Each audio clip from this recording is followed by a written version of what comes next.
ഡാ പാവാടാ, അറിയ distance education whole ടിക്കറ്റാ. 10:30 exam. മിസ്സായ പിന്നെ അറിയർ എഴുതേണ്ടി വരും. എടാ ബോബി, ആവശ്യമില്ലാത്ത പണിയാണ്. എക്സാമിന് ഹാഫ് ആൻ അവറേ ഉള്ളൂ. ഒരു മിനിറ്റടാ, ഇപ്പൊ കൊടുത്തിട്ട് വരാം. എടാ നീ വണ്ടി എടുക്ക, എനിക്ക് വിശക്കുന്നാവും, പെട്ടെന്ന് വന്നോളൂ.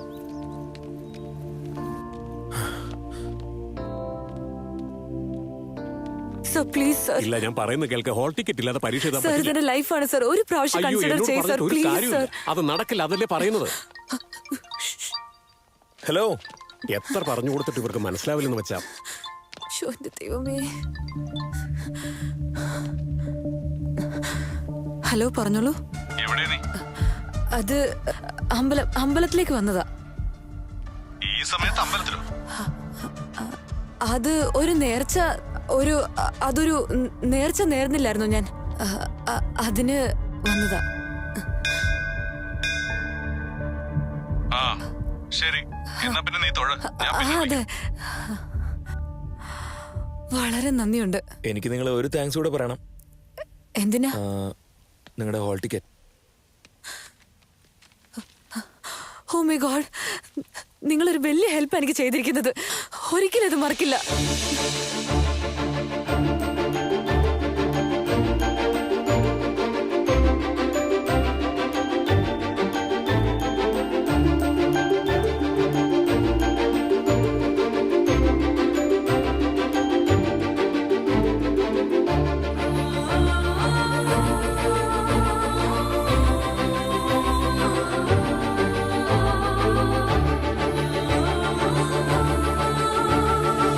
എടാ സിദ്ധു, നമ്മുടെ കോളേജിൽ വേറെ എത്ര പെമ്പിള്ളാരുണ്ടായിരുന്നടാ. നിനക്ക് ആ പ്രിൻസിപ്പലിന്റെ മോളെ തന്നെ നോക്കണമായിരുന്നോ? നാളെ ആ പ്രോജക്റ്റിൽ എങ്ങാനും നമ്മൾ ഫെയിൽ ആയി പോയാൽ നമുക്ക് കിട്ടിയ ജോലിയും കയ്യിൽ നിന്ന് പോകും. പെണ്ണുങ്ങളെക്കാളും പെണ്ണുങ്ങൾ ആന്റി ആയിട്ട് മാറുന്ന വയസ്സില് കാണാൻ എന്ത് ഭംഗിയാണല്ലേ. മിണ്ടാതിരുന്നോ നീ. ഇവിടെ ജീവിതം തന്നെ കയ്യിൽ നിന്ന് പോയി നിൽക്കുമ്പോഴാ അവൻ കണ്ട പെണ്ണുങ്ങളുടെ കഥ പറഞ്ഞോണ്ടിരിക്കുന്നത്. നീ എന്തിനാണ് ഇങ്ങനെ വെറുതെ ഇരുന്ന് ടെൻഷൻ അടിക്കുന്നത്? നമ്മുടെ പ്രൊജക്ട് വർക്കൊക്കെ ചെയ്യാൻ ബോബി ഉണ്ടല്ലോ ഇവിടെ. കണ്ണടച്ചിരുന്ന് ദൈവത്തെ വിളിക്കാം നമുക്ക്. മെഗാസ്റ്റാർ ഒരു ബാക്കിയുണ്ട്. നീ ഇങ്ങനെ കള്ളു കുടിച്ചിട്ട് ശരീരം പോക്കല്ലേടാ. ഞങ്ങൾക്ക് നീ അല്ലാതെ വേറെ ആരാടാ ഉള്ളേ? പ്രോജക്റ്റിൽ ഫോക്കസ് ചെയ്യ്, സ്റ്റാർട്ട് ചെയ്യ്. നാളെ രാവിലത്തേക്ക് തീർക്കാടാ പ്ലീസ് ഡാ. ചേഴ്സ്. ആ ശരിടാ.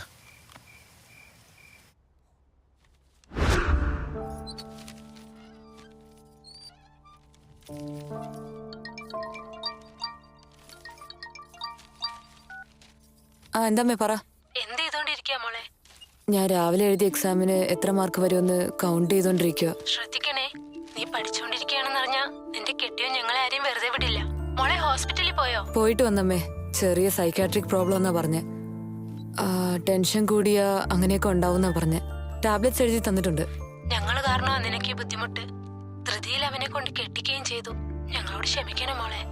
അമ്മേ, എനിക്കിപ്പോ എന്ത് കുഴപ്പമുള്ളേ? എന്തിനാ അമ്മ ഇങ്ങനെയൊക്കെ പറഞ്ഞോണ്ടിരിക്കുന്നേ? നീ ഒന്നും ഒളിപ്പിച്ചു വെക്കണ്ട. നീ ഞങ്ങളോട് സംസാരിക്കുന്ന കാര്യം അവനെ അറിയാവോ? അറിഞ്ഞൂടമ്മേ.